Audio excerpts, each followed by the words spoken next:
So what's the deal with Apple's newly released 2018 MacBook Pro? I've had the machine a little over 2 weeks now, and I think I've got a pretty good grasp on what I can recommend this machine for. This wouldn't be much of a review if I didn't address the elephant in the room, which would be the throttling issue that these MacBook Pros have been known to have been released with.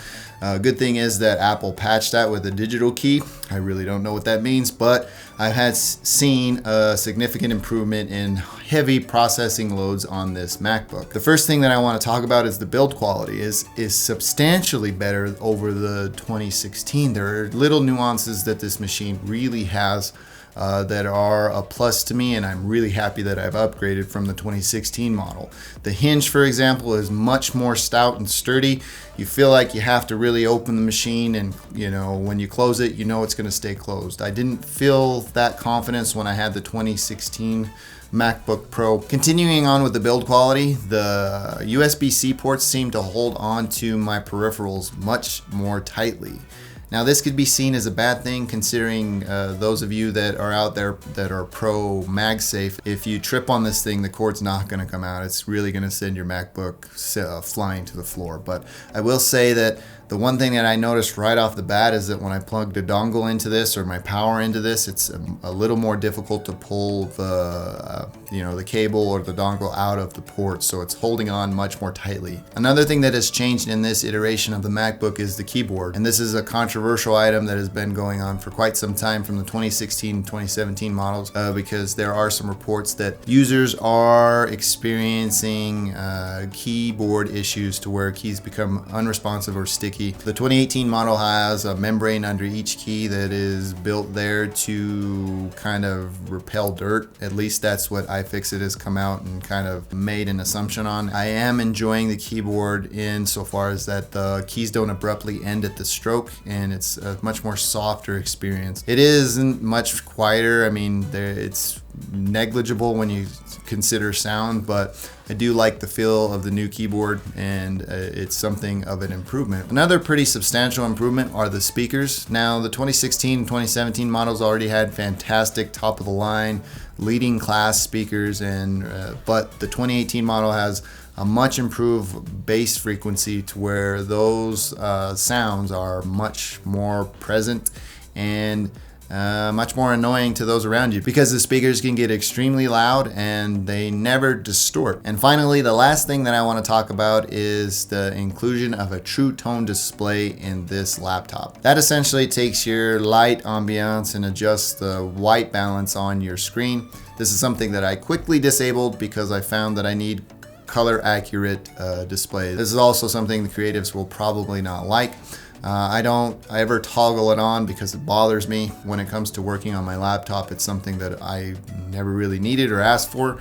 It will be of benefit to those of you that are productivity monsters on Word, and you're hashing out all these documents and things like that.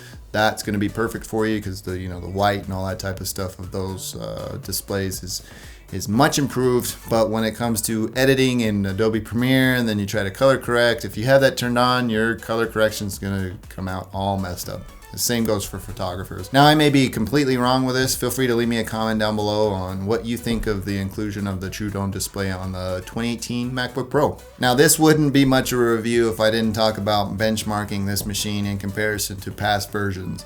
Now, this is the base model, except for the bump in the SSD storage. I went with 512 instead of 256. And my 2016 was the base model. I'm going to talk a little bit about synthetic benchmarks. Now, those are just benchmarking tools like Geekbench, Cinebench, Asia Disk Test, and Blackmagic Disk Test. So you can get kind of an idea of how this machine will perform in those instances.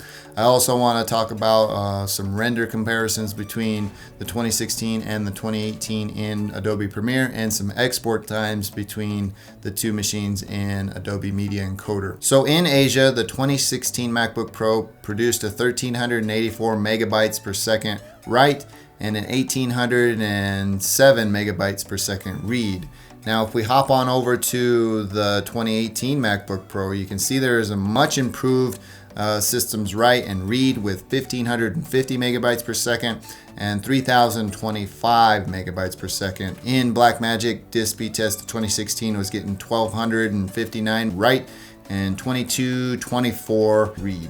Now, if we look at the 2018 MacBook Pro, the Blackmagic disk speed test was 1,710 megabytes per second write and 2,566 megabytes per second read. So I've done some reading, and I think this is all due to the inclusion of the T2 chip in the 2018 MacBook Pro. All of those low-level systems management things are being processed within that chip, and thus a much improved read and write speeds are produced. Now talking about Cinebench, the 2016 MacBook Pro produced a 73 frames per second and a score of 610 on the CPU. The difference here is that the 2016 baseline MacBook Pro 15-inch only had 2 gigabytes of VRAM.